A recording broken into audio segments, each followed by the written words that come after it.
भोलेनाथ, जय मां शेरावाली। चिरंजीवी भावपुत्र,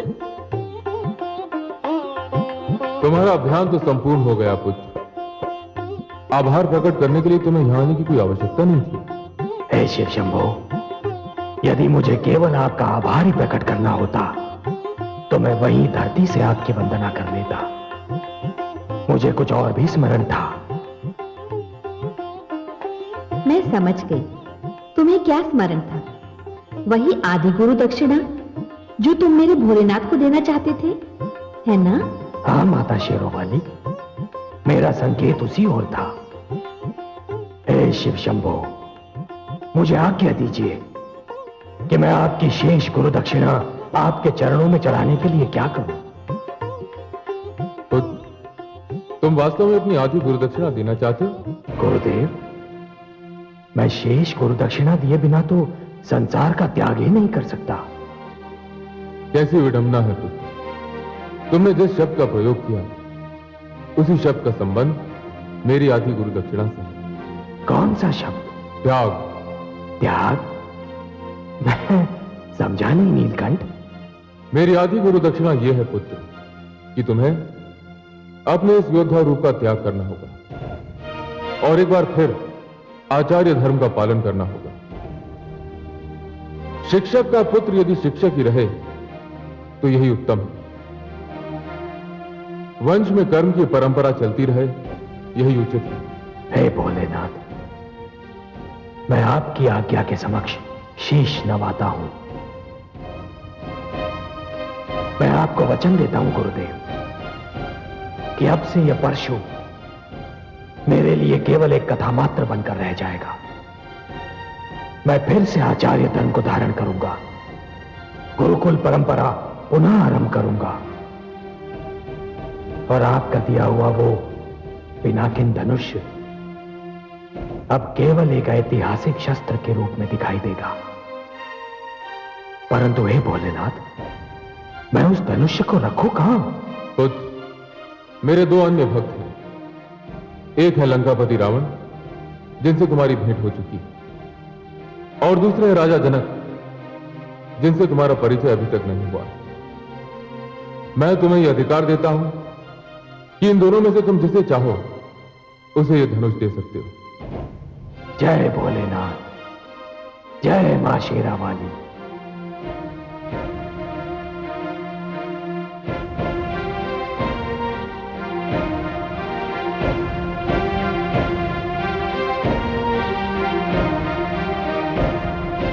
असुर कीर्ति विस्तारक, देवकुल प्रतिष्ठा विदारक, महाज्ञानी सुकेशु नंदन असुर सम्राट रावण पधार रहे हैं।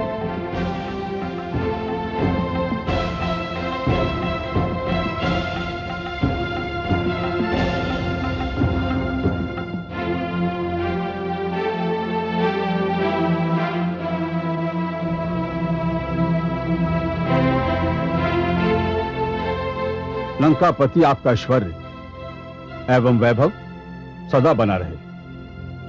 आपकी कीर्ति पताका ऐसी भांति लहराती रहे। आपके विचारार्थ उस उदंड ऋषि को बंदी बना लिया गया है। यदि आपकी आज्ञा हो तो उसे प्रस्तुत किया जाए। जब तक उसे सामने लाया जाता है उसके अपराध का वर्णन किया जाए। हे असुर कुलभूषण, लंका में किसी भी आयोजित यज्ञ में आपके नाम की आहुति डाले बिना यज्ञ पूर्ण नहीं हो सकता। और उसने हमारे आदेश का पालन न करने का दुस्साहस किया है। कौन है ये? सैनिक,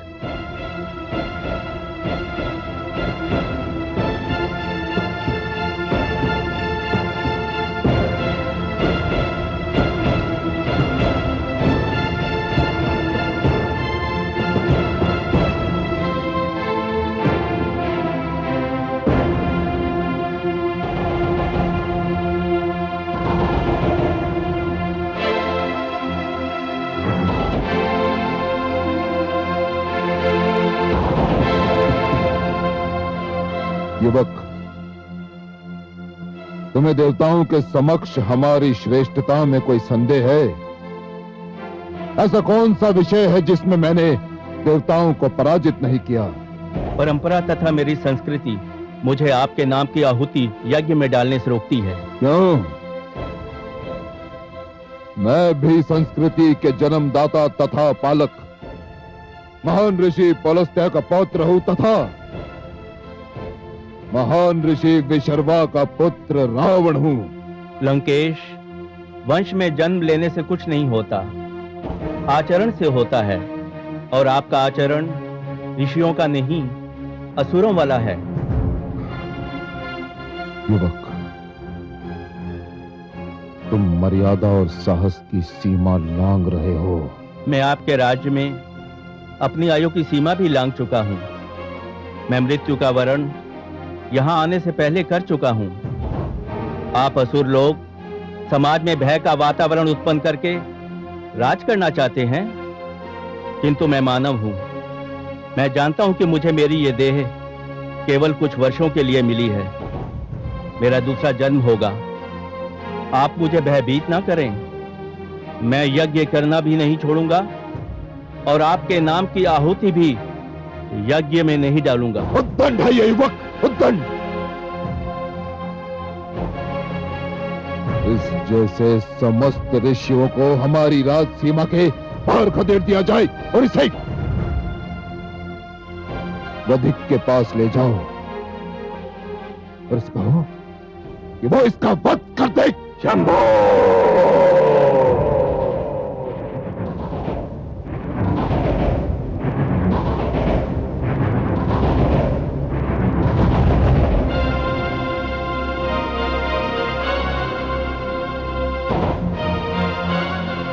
परशुराम,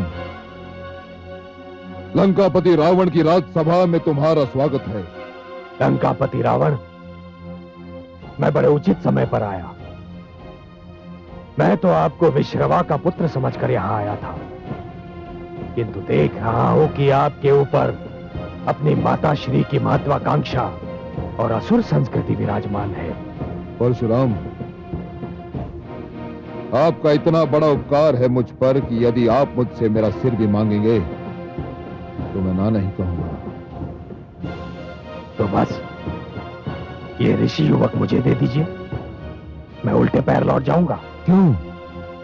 ऐसा क्यों मित्र? हे लंकापति, मैं तो आपको अपने गुरु भगवान शिव शंभो का महान भक्त समझकर यहां आया था, उनका ये पिनाकिन धनुष आपको देने के लिए। तो दीजिए। दीजिए परशुराम, मुझसे बड़ा और योग्य पात्र इस संसार में कोई हो ही नहीं सकता। दीजिए परशुराम। नहीं लंकापति रावण, एक महान शिव भक्त होना और बात है और एक प्रजावत्सल राजा होना और बात। आप महान शिव भक्त अवश्य हैं, किंतु आप अपनी प्रजा की रक्षा नहीं करते। आप एक न्याय प्रिय राजा नहीं है लंकेश, और इसलिए अपने गुरु का यह महान शिव धनुष मैं आपको कदापि नहीं दे सकता। मेरा यह निर्णय अटल है। किंतु परशुराम। लंकेश, अपने गुरु की आज्ञा से मैंने आप पर एक उपकार किया था। हो सके तो उसी गुरु के नाम पर एक उपकार आप मुझ पर कीजिए। यह युवक मुझे दे दीजिए। आपने मुझ पर बहुत बड़ा उपकार किया था। एक कायर के कारागार से मुक्ति दिलाई थी। आप नहीं जानते परशुराम, मैं इसे कितना बड़ा उपकार मानता हूं। तो फिर लंकेश, मेरे कहने पर इस युवक को जीवन दान दे दीजिए। इतने बड़े उपकार के बदले में इतना तुच्छ उपहार? एक मानव, एक ऋषि के जीवन को उपहार।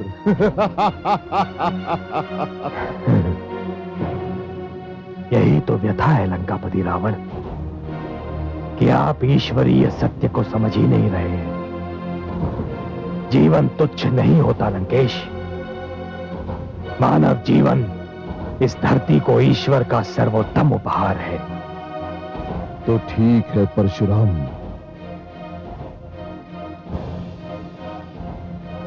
मैं आपकी मांग स्वीकार करता हूं और इसे जीवन दान देता हूं। धन्यवाद लंकेश। अब जाने की अनुमति दीजिए। नहीं परशुराम, मुझे अतिथि सत्कार का कुछ अवसर तो दीजिए।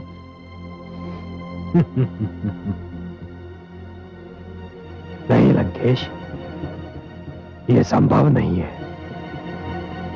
क्योंकि आपकी और मेरी विचारधारा में धरती और आकाश का अंतर है।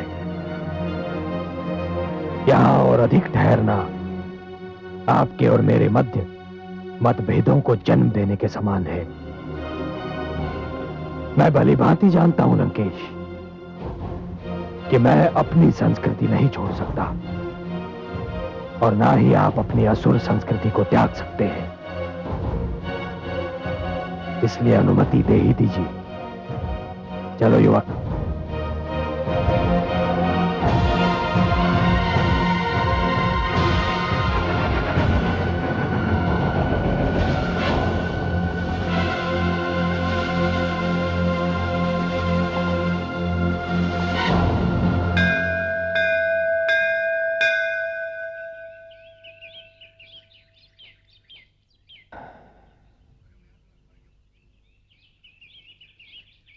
जाओ नवयुवक, अब तुम्हारे प्राणों को कोई संकट नहीं। भगवान, मेरा शरीर, मेरी आत्मा, मेरे प्राण, अब सब कुछ आपके लिए हैं। आपने मेरे प्राण बचाकर मुझ पर जो उपकार किया है। मैंने कोई उपकार नहीं किया, और सत्य पूछो तो तुम्हारे प्राण मेरे कारण नहीं बचे। वो तो तुम्हारे अपने सिद्धांतों पर जो तुम्हारा विश्वास था उसके कारण बचे हैं। रावण की शक्ति की चिंता ना करते हुए तुमने अपने सिद्धांतों पर अड़िग रहने का निश्चय किया। कदाचित यही बात ईश्वर को भा गई। भगवान, मुझे अपनी सेवा करने का अवसर दें। नहीं नवयुवक, मुझे अपने गुरु के आदेश का पालन करना है, जो रावण के सभागार में मैं नहीं कर पाया। अब मुझे शीघ्रातिशीघ्र मिथिला नरेश जनक के पास पहुंचना है। आयुष्मान भव।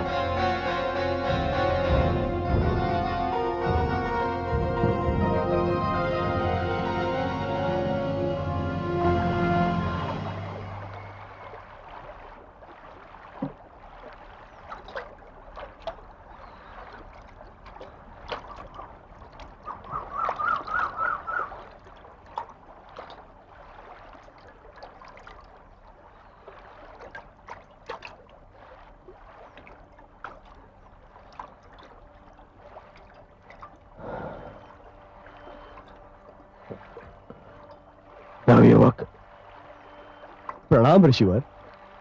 कल्याण हो। युवक, मुझे मेरा नाम श्रवण है, श्रवण कुमार। सुंदर है श्रवण, मुझे प्यास लगी है।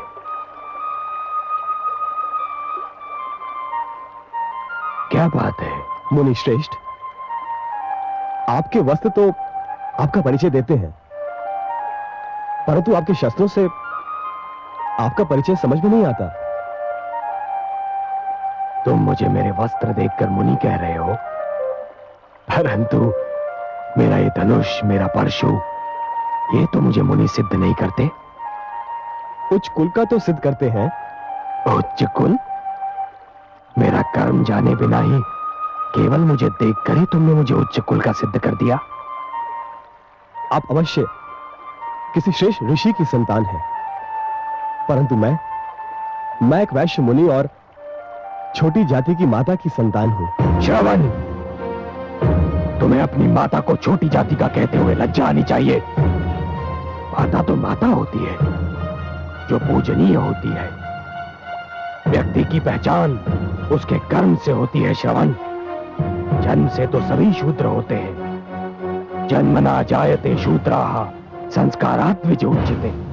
क्षमा करें, मैं तो आपका विचार करके कह रहा था। मेरे हाथों से जल लेकर। श्रावण, वायु हर श्रेणी के व्यक्ति को छू कर आती है और हर श्रेणी के लोग उसी वायु से अपनी श्वास भर लेते हैं, शीतलता प्राप्त करते हैं। सूर्य की किरणें भी सभी के लिए समान होती हैं। श्रवण, मेरा अर्थ समझ रहे हो ना?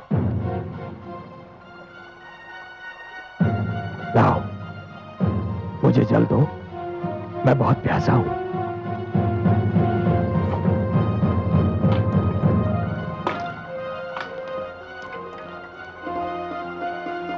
सुखी रहो। हे मुनिवर, आप मुझे अपना परिचय दें, बड़ी कृपा होगी, क्योंकि आज से आप मेरे आदर्श हैं।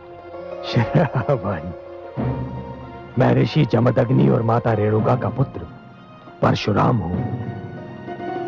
जन्म से तो ब्राह्मण हूं, किंतु कर्म से मुझे क्षत्रिय बनना पड़ा। भगवान परशुराम, अहो भाग्य मेरे, जो मुझे आपके दर्शन हुए। एक तीर्थ स्वयं चलकर मेरे पास आ गया। मैं तुम्हारा तात्पर्य नहीं समझा। मैं अपने अंधे माता पिता को तीर्थों की यात्रा कराने निकला हूं। वो जो बैठे हैं मेरे माता पिता हैं।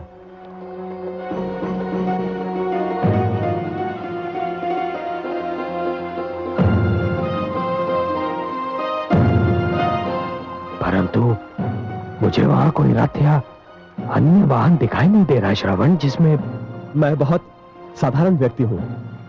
मेरे पास रथ आदि साधन नहीं है, किंतु माता पिता की इच्छा को पूरा करना हर संतान का धर्म भी है एवं कर्तव्य भी।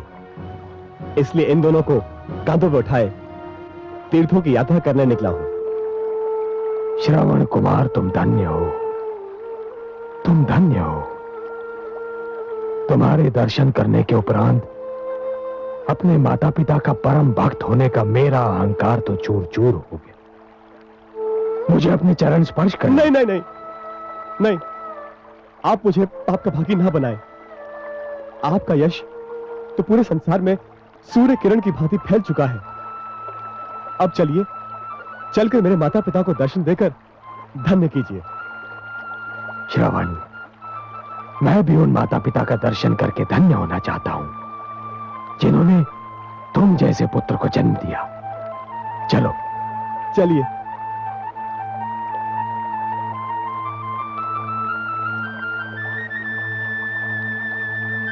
माता पिताश्री, भगवान परशुराम पधारे हैं।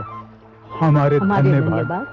हे भगवान परशुराम, हमें अपने चरण छूने दीजिए।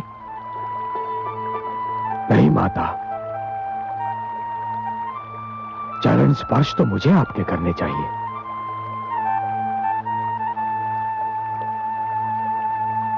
हे माता, मैं आपके पुत्र से मिलकर धन्य हो गया। आपके स्पर्श मात्र से हमें मोक्ष मिल गया। नहीं माता, आपके दर्शनों से मुझे संन्यास प्राप्त हो गया। इस संसार में इससे अच्छा दृश्य और कोई हो ही नहीं सकता कि एक पुत्र के कंधों पर माता पिता तीर्थ यात्रा कर ले। माता, अब मुझे विदा दीजिए। मुझे महाराज जनक के पास पहुंचना है।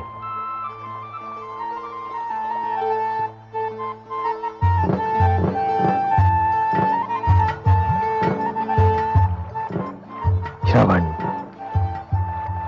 मैं हृदय से कामना करता हूं और आशीष भी देता हूं कि जब तक ये सृष्टि रहेगी, जब तक पुत्र धर्म की मर्यादा रहेगी, तुम्हारा नाम अमर रहेगा। आयुष्मान भव, आयुष्मान भव।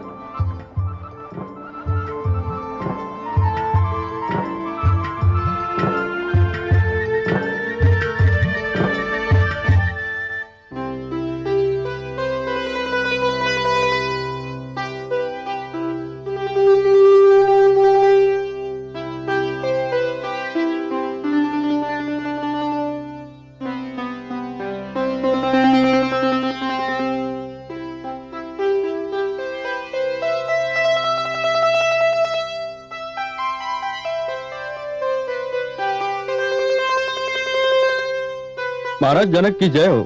ऋषि जमदग्नि पुत्र श्री परशुराम पधारे हैं। वे आपसे भेंट करना चाहते हैं। भगवान परशुराम, अहो भाग्य, अहो भाग्य। कहां है?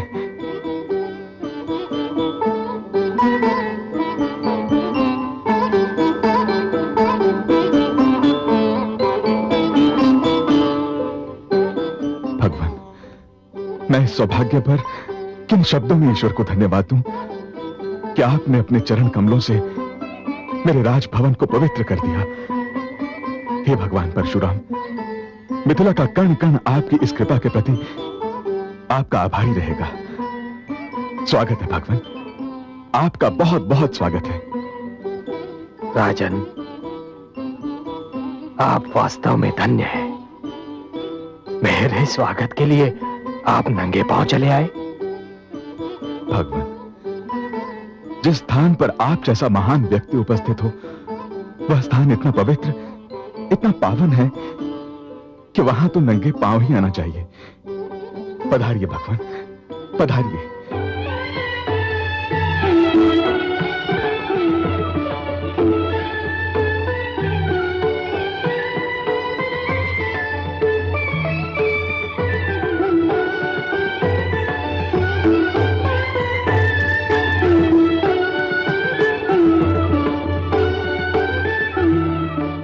विराजिए भगवान।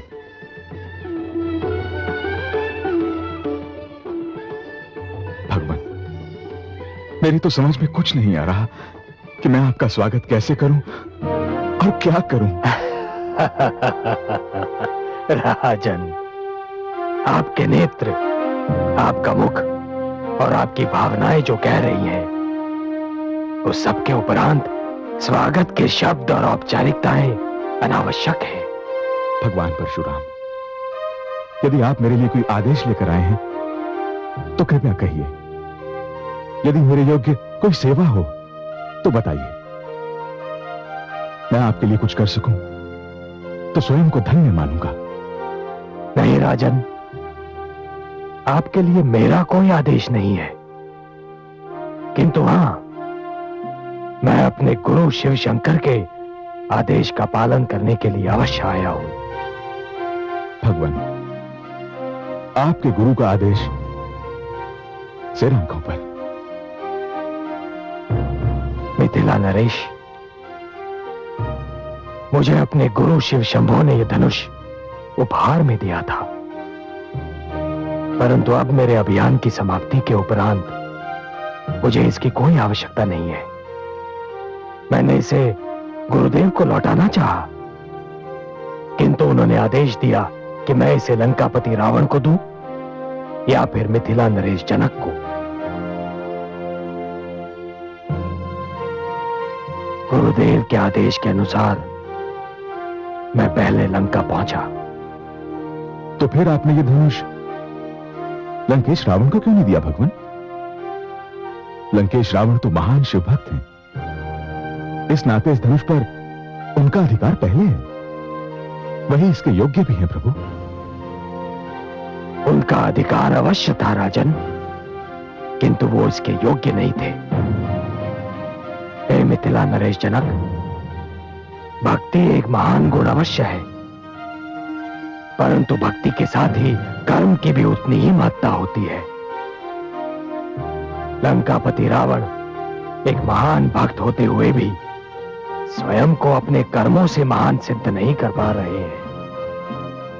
इसलिए मैंने यह निर्णय किया है नरेश कि अपने गुरुदेव का यह महान पिनाकिन धनुष आपकी धरोहर बन जाए। भगवान,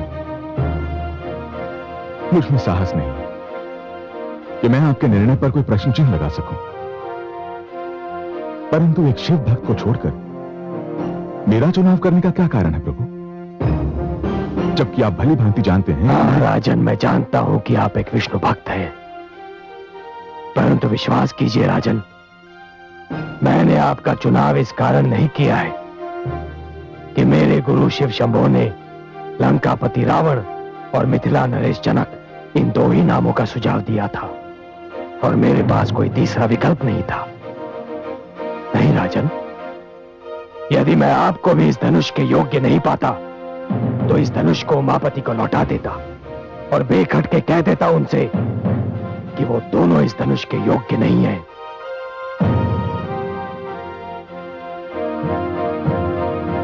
किंतु राजन, आपने ये सिद्ध कर दिया कि आप जनक हैं। जनक, जिसका अर्थ होता है पिता। राजन, मुझे ज्ञात था कि मिथिला की सीमा में प्रवेश करते ही मैं एक ऐसे राज्य में प्रवेश कर रहा हूं जिसका राजा एक विष्णु भक्त है। मुझे आशा भी थी कि इस राज्य में चप्पे चप्पे पर भगवान विष्णु के सुंदर और अनगिनत मंदिर बिखरे होंगे। मेरा विचार ठीक भी था राजन। किंतु राजन, यहां आकर एक सुखद आश्चर्य हुआ कि आपके राज्य में भगवान शिव के भी उतने ही सुंदर मंदिर बिखरे हुए हैं। भगवान, मेरे राज्य में शिव भक्त भी हैं और वैष्णव उनका आदर करते हैं। बस इसी बात ने तो मेरा मन मोह लिया है राजन, इसी बात ने। राजन, मत और धर्म एक निजी विषय है। सबको अपनी इच्छा के अनुसार मत और धर्म मानने का अधिकार है। किंतु महान वही होता है जो दूसरों के विचारों और धर्म का सम्मान करे। आपकी इसी सहिष्णुता ने मुझे अत्यंत प्रभावित किया है राजन, और इसीलिए इस महान शिव धनुष्य का संरक्षक मैंने आपको चुना है। आपका ये राजभवन किसी मंदिर से कम नहीं है राजन। भगवान, मैं वचन देता हूं कि भगवान शिव के इस धनुष को न केवल पूरे सम्मान के साथ मिथिला में स्थापित करूंगा, वरन अपने प्राणों से भी अधिक इसकी रक्षा करूंगा। भगवान, आप एक लंबी यात्रा से आए हैं, तनिक विश्राम कर लीजिए। मुझे और मेरे परिवार को अपनी सेवा का अवसर दीजिए। मैं कल ही इस धनुष के लिए यथा योग्य स्थान बनवा दूंगा।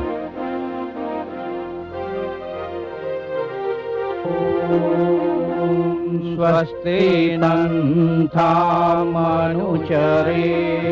भगवान, मैं राजकाज से अवकाश पाकर प्रतिदिन इस स्थान पर आता हूं और यहीं साधना करता हूं। इसके भीतर मैंने एक उच्च आसन बनवाया है जहां मैं अपने आराध्य का आवाहन करता हूं। राजन, ये कक्ष अति सुंदर है। तो भगवान शिव के इस महान धनुष की स्थापना यहीं कर देते हैं। मैं अपने भवन के इस अंश को सार्वजनिक घोषित कर देता हूं। मेरी पूजा समाप्ति के उपरांत हर एक को यहां आने और भगवान शंकर के इस महान धनुष के दर्शन करने की संपूर्ण स्वतंत्रता होगी। आइए भगवान।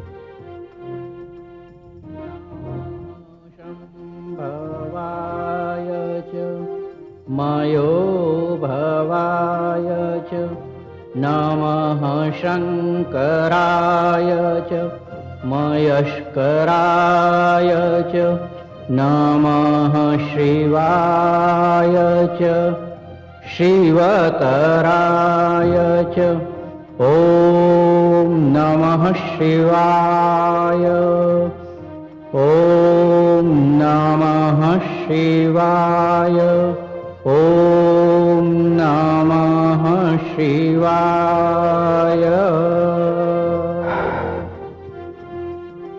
हे शिव शंभो, आज मैंने आपके आदेश का पालन कर दिया है। आपके इस महान और पूजनीय धनुष को उसके योग्य स्थान पर पहुंचा दिया है। हे पिनाकिन, कदाचित ये मेरी तुमसे अंतिम भेंट है। भोलेनाथ के साथ ही मैं तुम्हारा भी आभारी हूं और तुमसे विदा लेता हूं।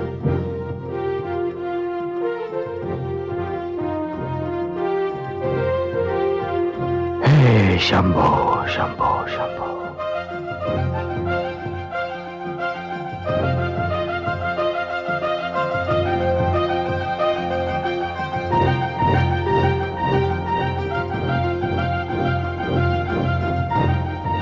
अब जाने की अनुमति दीजिए राजन।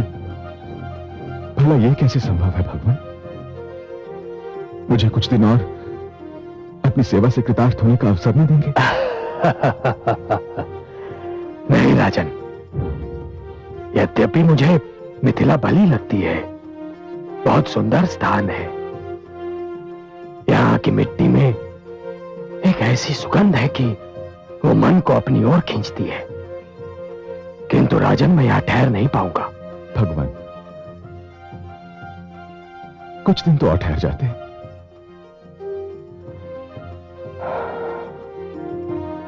नहीं राजन,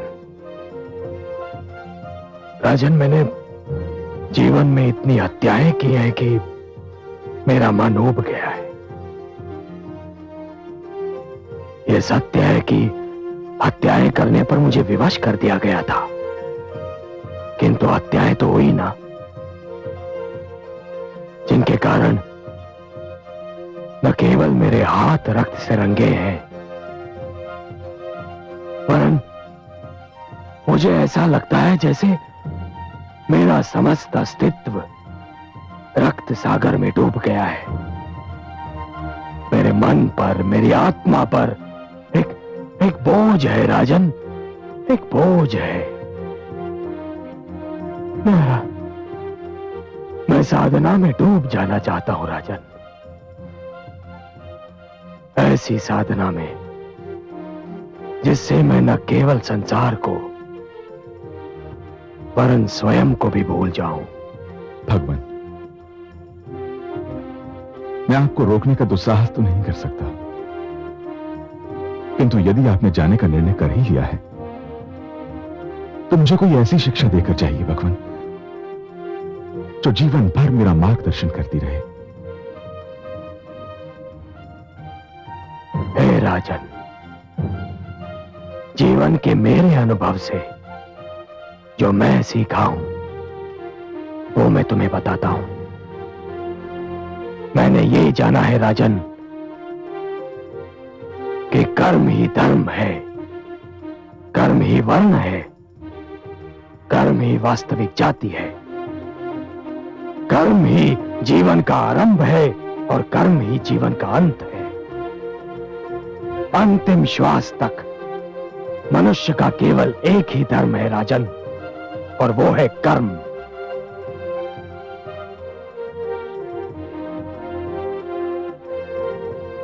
जो मनुष्य इस बात को स्मरण रखेगा राजन, उसी का जीवन सफल होगा।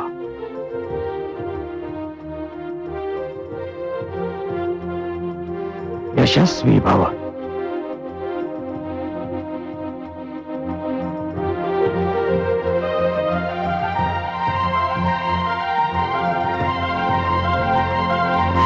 कमल नयन, आपकी कृपा से परशुराम का अभियान सफलतापूर्वक समाप्त हो गया।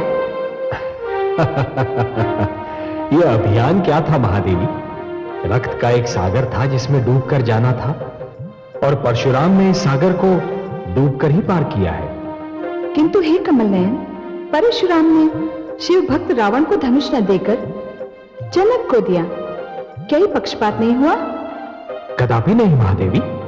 आपने सुना नहीं परशुराम ने मापदंड क्या बनाया था? परशुराम ने सर्वधर्म समभाव को मापदंड बनाया था।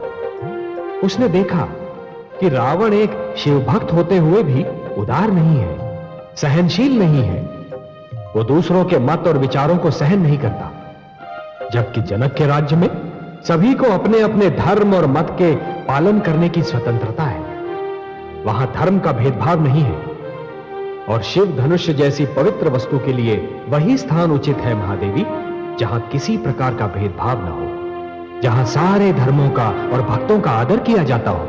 आपने सर्वथा सत्य कहा कमल नयन। अपनी आस्था पर चलने का अर्थ दूसरों की आस्था को नकारना नहीं होता।